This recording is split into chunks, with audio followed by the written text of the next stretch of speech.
da pawb, croeso I Dadlau'n Tasg. Charina ydw I, a dyma Roy.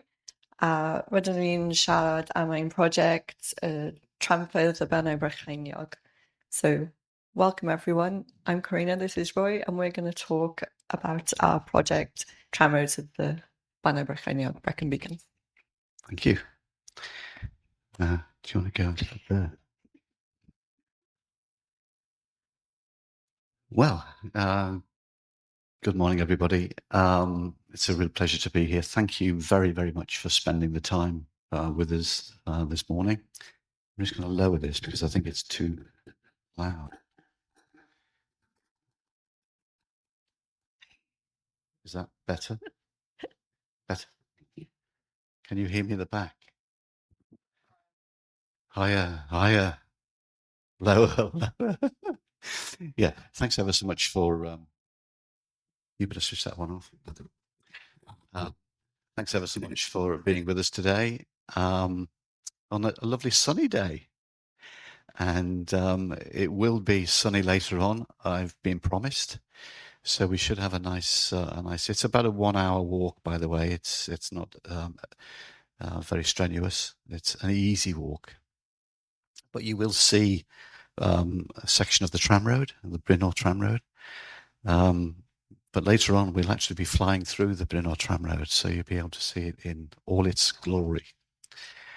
The talk is split. Oh my God. Wow. I must not forget to press down rather than up. Yes, the talk split into two. I'll be talking to you for about half an hour, and then maybe less. And Charina will take up a section of the talk about the project that we're engaged in at the moment and the work that we're doing with volunteers on the Brecon Beacons Park Society Tramroads Project. But I wanted to spend just a little time talking to you about the heritage and about the beauty and about the wonder of the tramroads in the Brecon Beacons. That's, by the way, we are to a degree constrained by the work we're doing at the moment. It is within the confines of our wonderful national park. And of course, I simply can't get away with not talking about the geology since we're in the presence of Alan Bowring. And I'm very grateful to Alan for this slide. And of course, it reminds us what our national park is built on. 2/3 old red sandstone in the north and middle section of the park. And of course, in the south, we have the rich rock comprising the limestone, the iron ore, and of course, the black stuff, lots of coal. All, of course, important, vital ingredients for fueling the Industrial Revolution. And of course, those raw materials were vital for iron production. Coal was necessary for iron production, of course, and the mining industry. Iron ore extraction also, and then, of course, limestone extraction. And I've got to mention, of course, the other use of limestone, which is for a fertilizer on the land. And you've all seen the lime kilns littered about our countryside, and we see a few very close to the tramroads, particularly at the wharfs, and more of that later. So it might surprise you to learn that there's been an estimate made of the total number of miles of tramroad that were built in Wales during the early part of the 19th century. 400 miles of tramroad. In the park, there's about 100 miles in total. And of course, in England, Scotland, there are examples of tramroads as well. And isn't it interesting that, going back to geology, hundreds of millions of years of history. But our little tramroads, 50 years, just 50 years of existence before things moved on and they gave way to the railways.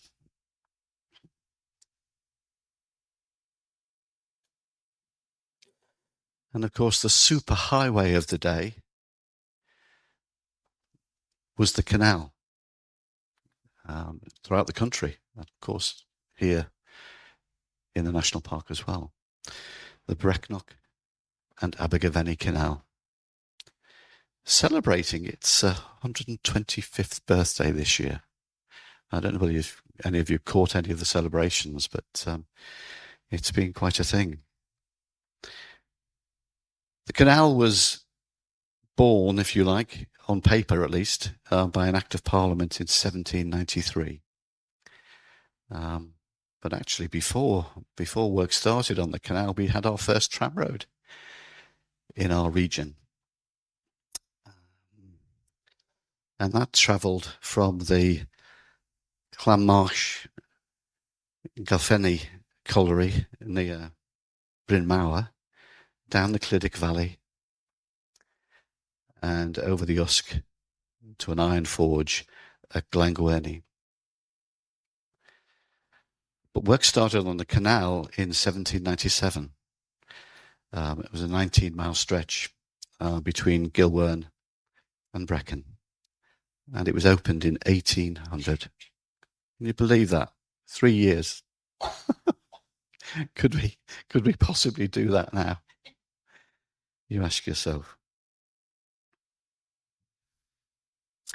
So, tramroads, a vital form of transport to get the sources of production from the coal fields, the iron ore mining, to other places. And of course, the production of the ironworks, the iron ingots, to the canal to take to further processing. But of course, on the railroads, on the tramroads themselves, which comprised not the normal I section of a rail that we see traditionally now for railways, where there is a flanged wheel and an I section making up the rail section. We had what were called plateways. These are L-shaped sections of cast iron. Interestingly, approximately 3 feet long, and the gauge of the wheels was 3'6". Did vary across the region, but certainly the Bryn Mawr Tramroad had a 3'6" gauge. We know, and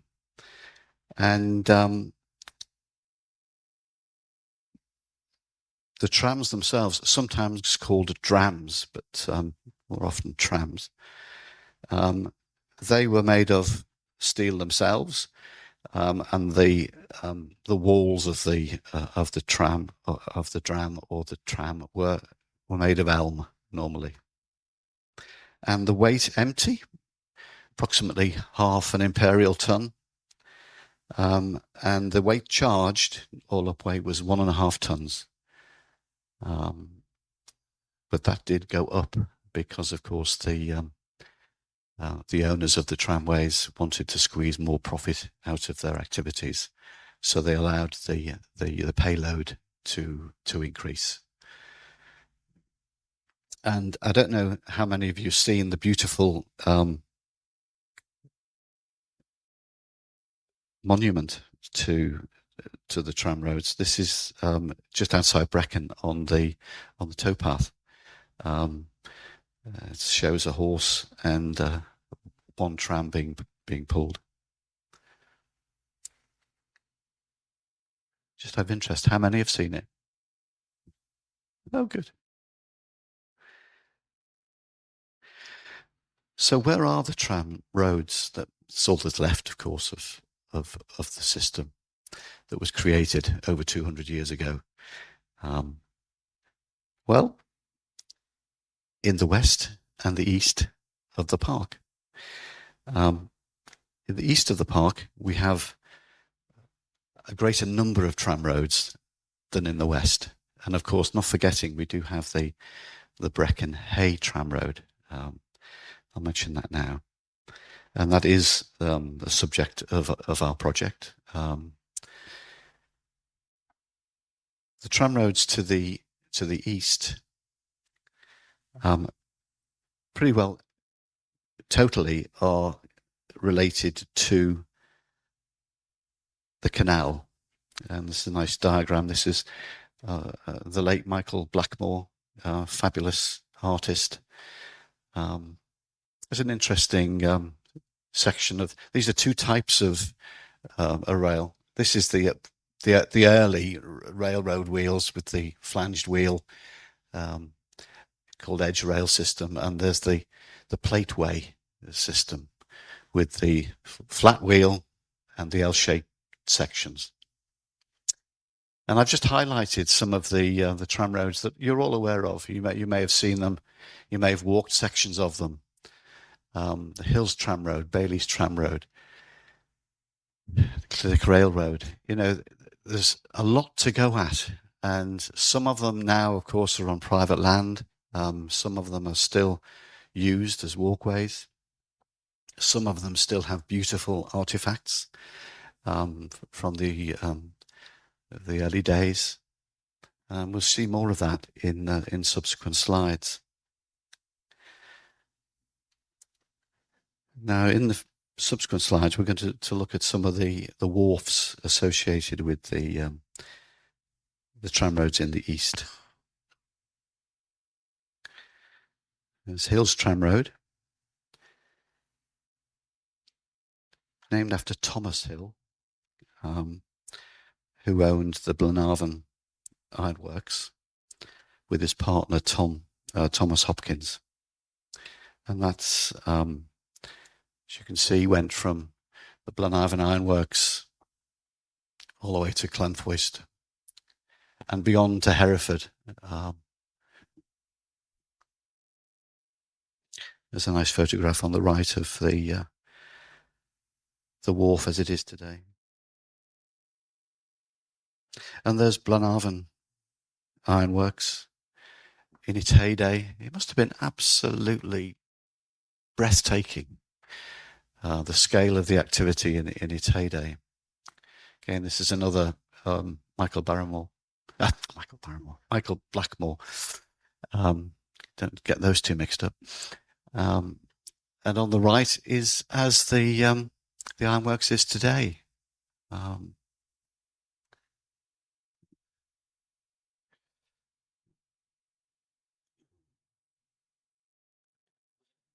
There's some photographs I've taken of the Hills Tram Road, operated between 1822 and 1850. Again, you know, you'll see a lot of this in the slides. The time scale that the lines were operational for was broadly 50 years, some shorter, some slightly longer, but in the main, on average, 50 years. And these are interesting shots of the stone sleepers. And I've instantly forgotten the name of the holes, which were named after the designer.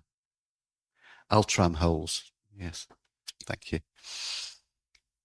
And along the Hills Tram Road, there's a very interesting tunnel that we've yet to explore, which I'll send you in first. Okay.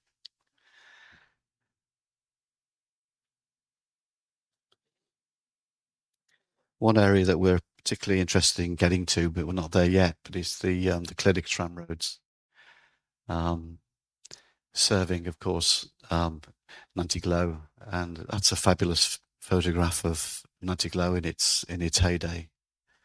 Must have been amazing. So we see Bailey's Tramroad serving Govillon, Clanmarsh Tramroad, the Clydach Railroad. Clydach Railroad, of course, is named a railroad, but it was a tramroad originally. And then we have Bailey's Tramroad serving Clangattock, and Bailey's Tramroad serving Darren Disgwythil. Probably no idea how you pronounce that, but yeah. And there it is, Clangattock Wharf. Again, it must have been absolutely fabulous. The extent of the industry, you know, 2 lime kiln setups there, and you can see on this diagram the tramroad. Where is it? Sneaking around back of the lime kilns. So that particular the lime kilns were constructed in 1815 and extended. There was an associated incline. That's something I've not mentioned yet. Tramroads in the main are on a gentle incline, but there are areas where there was no other way but to negotiate a steep slope with what are called inclines. And there is one associated with Clangattock, which we've walked. It's very steep, and of course the horses were uncoupled, and the trams or drams were attached to winding gear, and they were taken down, and the empty drams were taken back up. Again, interesting artifacts which we are including in our project in terms of surveying and capturing information. Some interesting facts about the cost of the tramroad at Clangattock. Yeah, in today's prices, £250,000. Quite cheap, I think, in today's prices. There's the Overton's Wharf. Given the name, it's the wharf here at Talabon. A massive array of lime kilns, constructed in the early part of the 19th century, closed in just after the middle of the 19th century. 8 miles long. What I haven't mentioned, it's interesting that the tramroads associated with the canals were constructed under what was called, it was a sub-clause of the Canal Act. And that gave the gift of entrepreneurs, quarry masters, steel masters to band together and to form consortia to build tramways, tramroads. But they were only allowed under the Act to construct them 8 miles long. So you find that tramroads linked to the canal are 8 miles or thereabouts in length. Yeah. So George Overton was born in 1775, and we've recently celebrated 250 years since his birth. His other claim to fame was he built the Merthyr Tramroad, which Richard Trevithick tested and ran the first steam locomotive.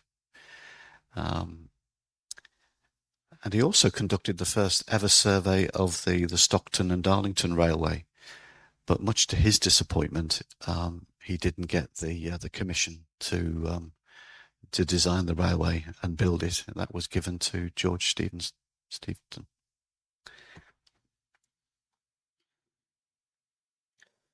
Right, coming back close to home, this is another beautiful Michael Blackmore pencil sketch, pencil drawing of the Brynor Tramroad. And it's a really good example of, you see the L-shaped plateway. Here we have a team of 2 horses pulling 4 drams. And on the right is some early, very good survey work that was done on the Brynor Tramroad that shows the stone sleepers with the holes which were used to secure the plateway. But it's local to so-called turnouts, were a passing place for 2 trams, because of course the tram roads themselves were single track, and there had to be along the length of tram road a number of these so-called turnouts so that they could pass each other. And let me take you on a flight through, here we go, flying through Taliban. And what I want you to look at here is this. It's the gradient, and it's just fabulous. Over 200 years ago, they were able to achieve that degree of accuracy in terms of surveying and constructing the tramroad in this terrain so well.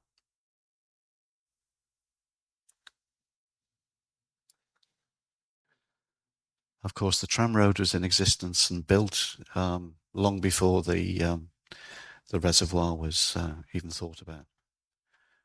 And we're coming up quite close to an area here of rockfall. And I'm afraid this section where we're passing now is now closed, and it's effectively bypassed. The Park Authority have put in a restriction there.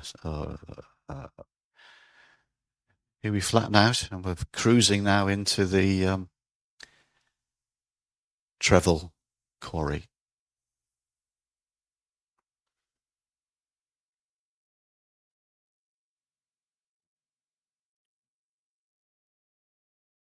If you want to see that in more detail, we've got it on loop over in the corner on our stand.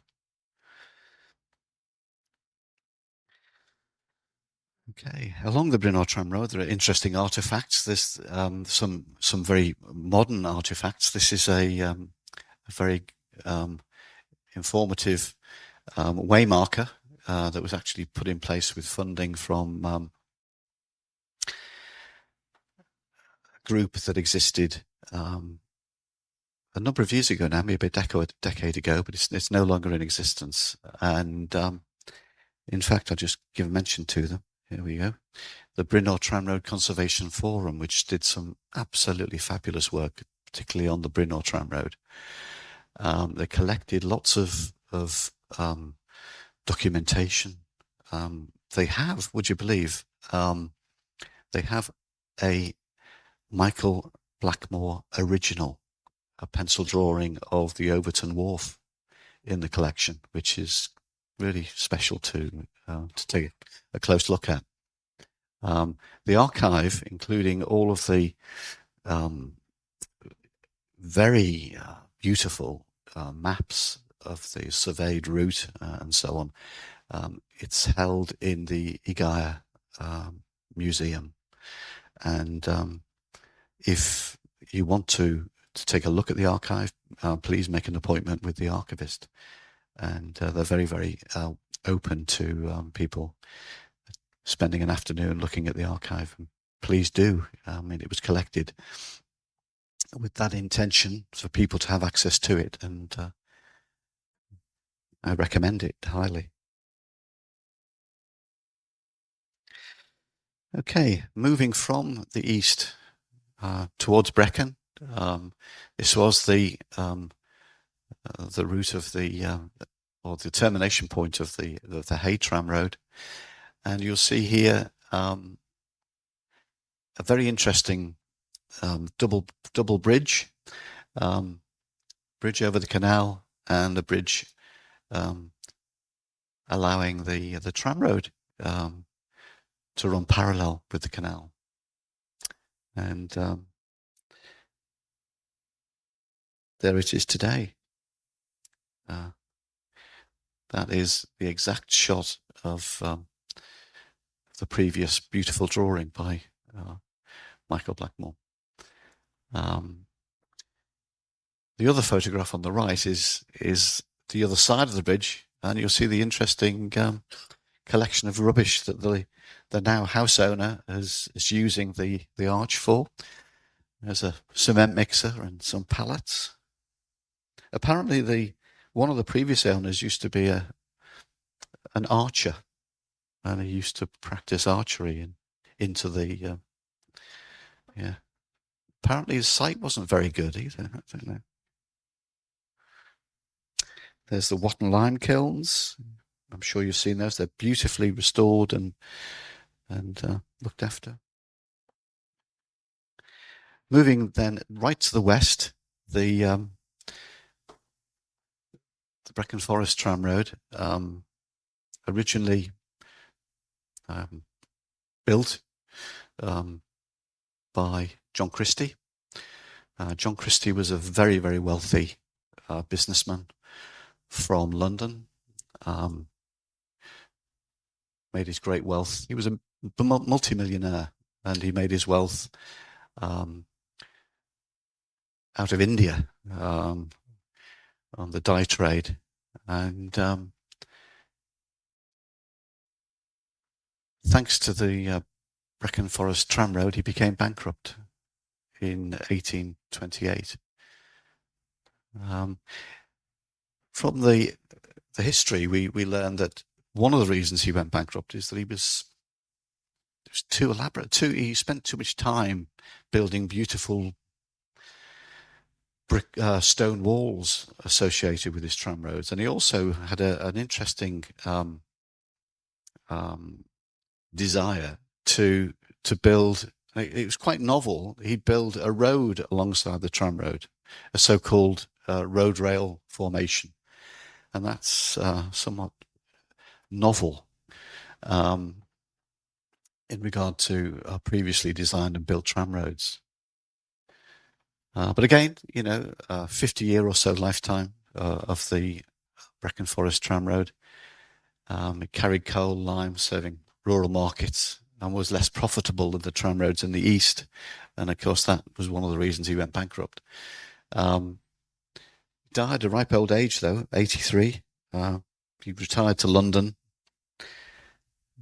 He must have had some wealth squirreled away to be able to do what he did. Yeah.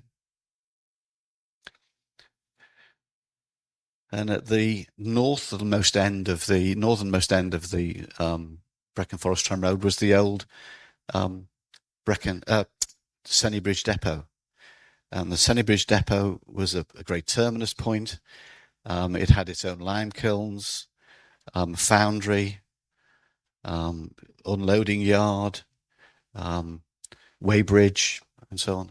And all that's left is the land. Actually, it's in private land, private ownership now. But I believe the lime kilns are still in existence and still there. And in the very, very good book on the Brecon Forest Tramroads, written by Stephen Hughes, one of his recommendations was that this land, the depot land, would be scheduled. I don't think it ever was, because the sign that you can't see on that timber work, it says planning permission has been obtained for 25 houses. So at some point in the future, sadly, that will be occupied by housing. I'm just going to finish now with one fly through. This is a fly through of that northern section of the Brecon Forest Tramroad from the Sennybridge Depot. And again, look at the profile. Incredibly good. Very nice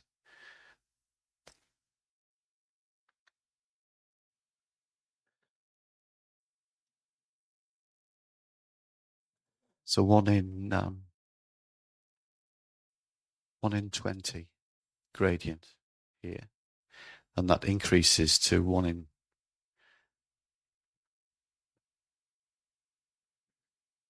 50, and then 1 in 20.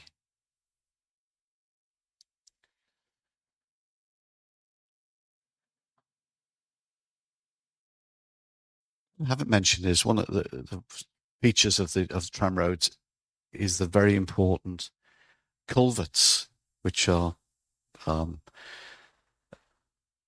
the length of pretty well every tramroad, and it's of course important that they're kept clean and flowing, so that the any water damage is minimised. Right. I hope that's given you a flavour of the tramroads in the park, about their history. Charina is now going to talk about the project that we're undertaking within the Brecon Beacons Park Society, supported by the Park Authority and HENEB and CADU. And before I hand over, I just want to make a point about the fact that quite recently, late last year, we successfully applied for and were granted a grant under the Sustainable Development Fund administered by the Park Authority, which was for the sole purpose of securing enough funds which were matched by the Park Society over a 2-year period to bring in a professional archaeologist to help us move the project forward. And she's going to talk to you now.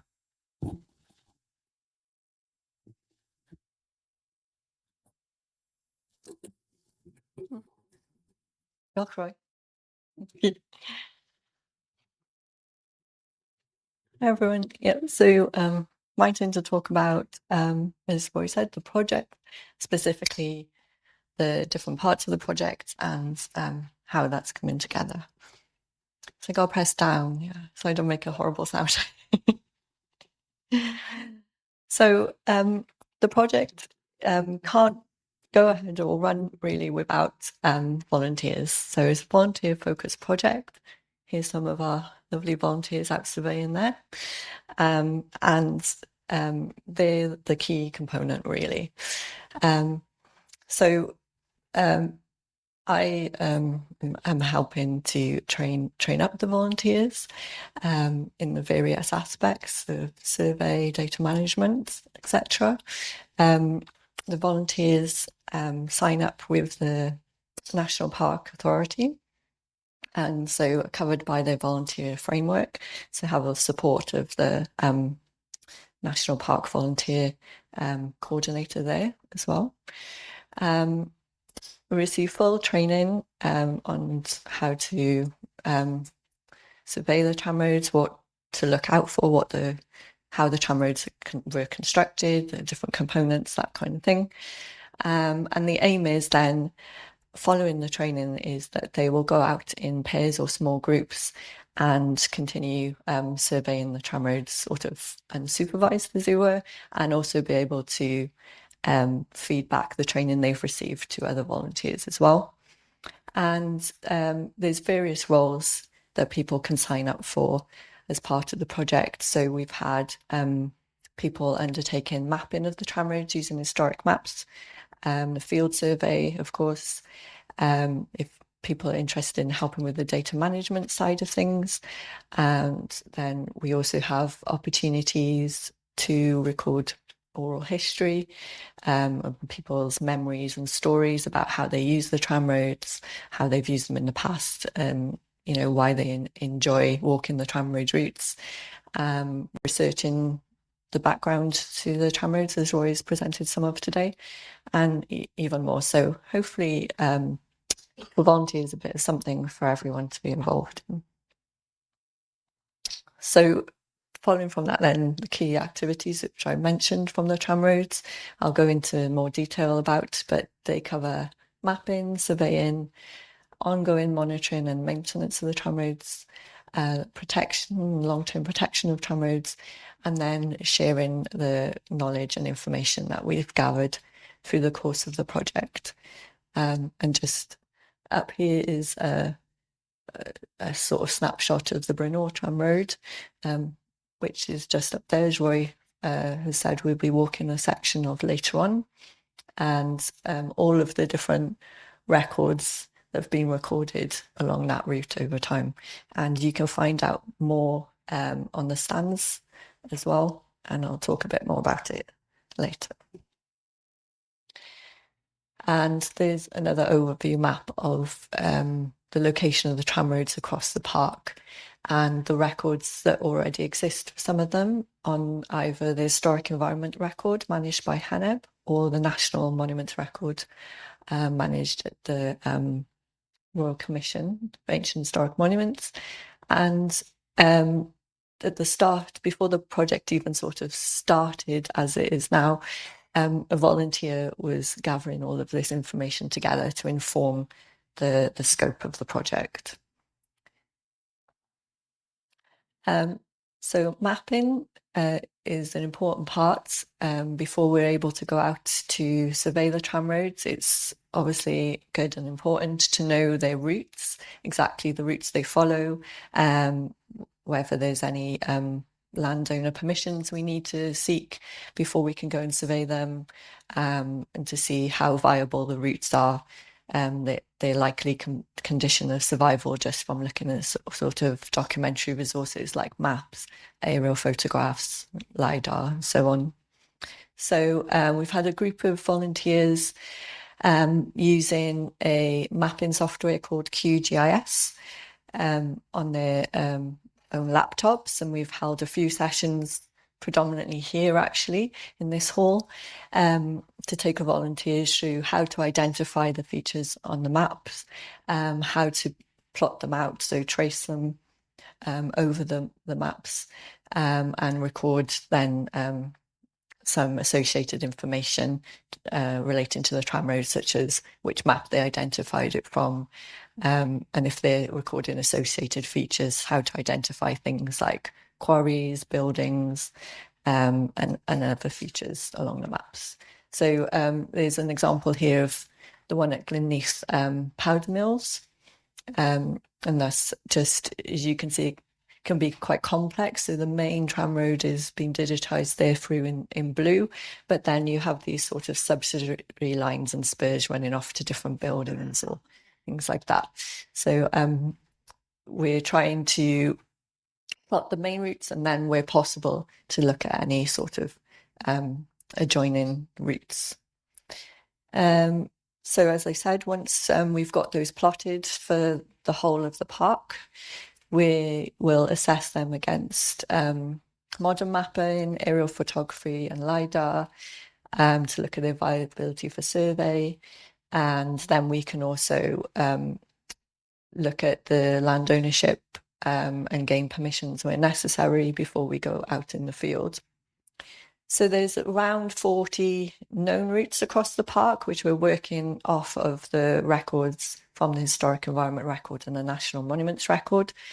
We're mapping those first, but then there's the potential to look across the mapping as well to see if there's any other routes that haven't been recorded in the past.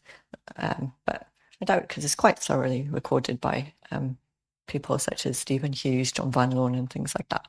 There's the potential there. So following the mapping then, we'll be undertaking the survey, and we have been using handheld devices, and we've got a couple up on our stand if you want to have a look at how we're doing it and how we can show you an example of the recording form as well.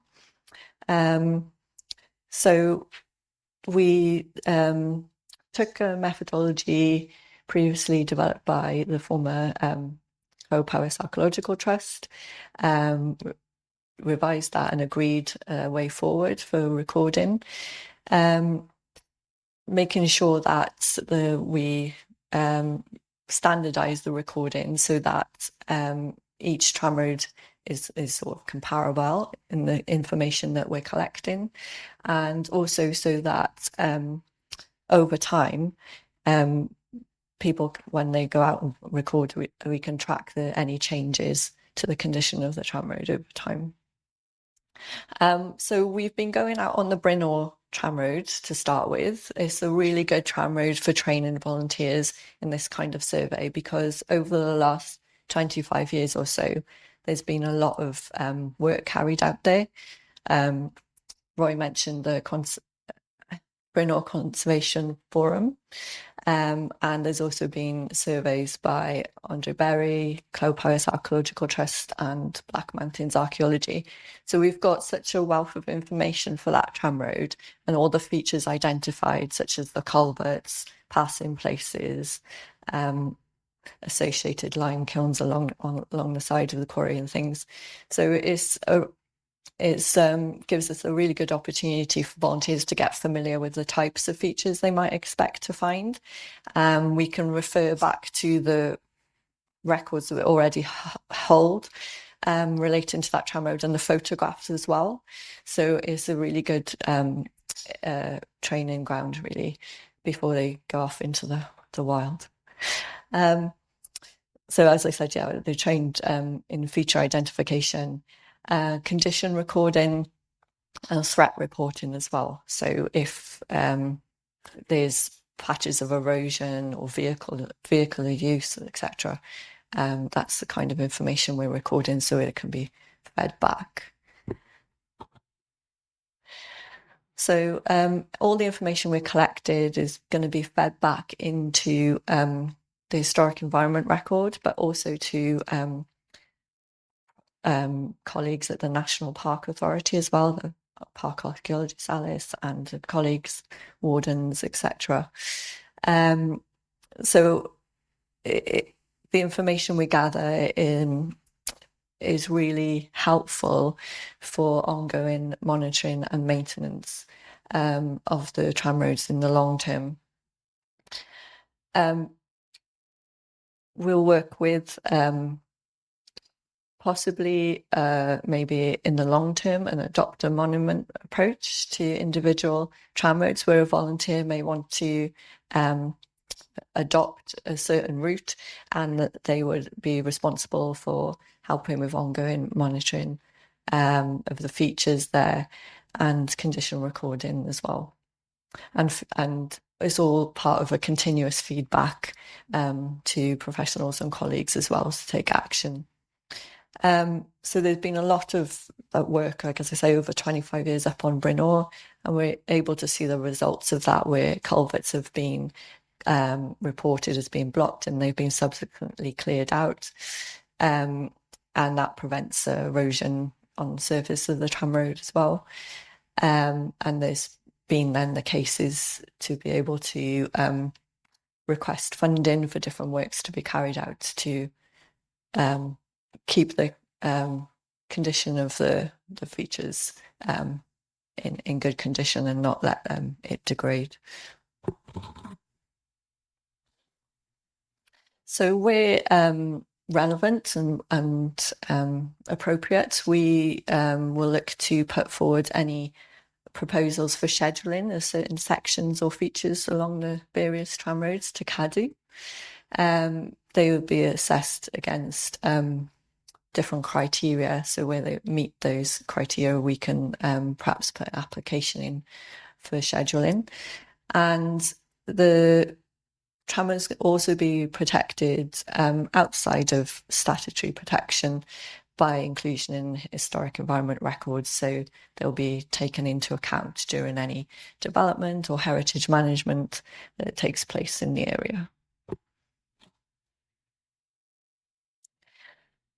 So important part of the project is making available the information that we collect throughout the project, and not just for a professional audience, but for public and other interested people as well.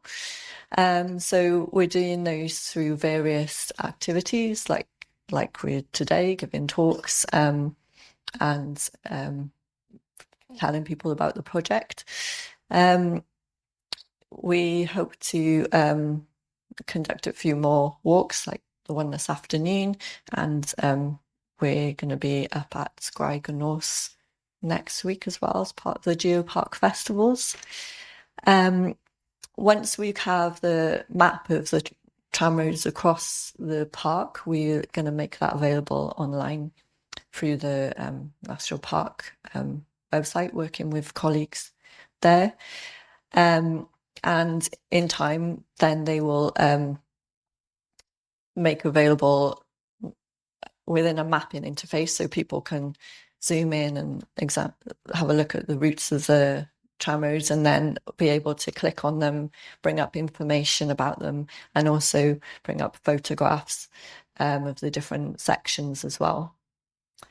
We're really keen to collect people's stories and memories as part of the project, because a lot of people that we've come in contact with share their interactions and connections to the tramroads across the various east and west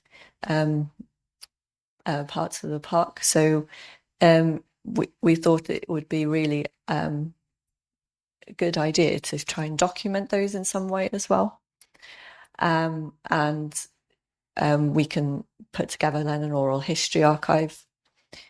We're going to look to engage with schools as well, and maybe develop some kind of educational resource pack that tells history of tramroads, make connections in the local areas, the engineering what do you call it, achievements, but also complications with things, and reach out to other local communities and communities bordering the park as well. So we have 9 volunteers at the moment. We've undertaken 15 training sessions, which include mapping and field survey. And we've surveyed about a third of the Brynor tramroad to date. And we've mapped about 25 of the 40 routes. So good progress in that area. But we definitely need more volunteers. So please come chat to us, come and visit us, find out a bit more about how to get involved, and hopefully there's a bit of something for everyone. And yeah, it'd be nice to speak to you about getting involved. So diolch yn fawr am gwrando. Thanks for listening, and happy to take any questions. Diolch.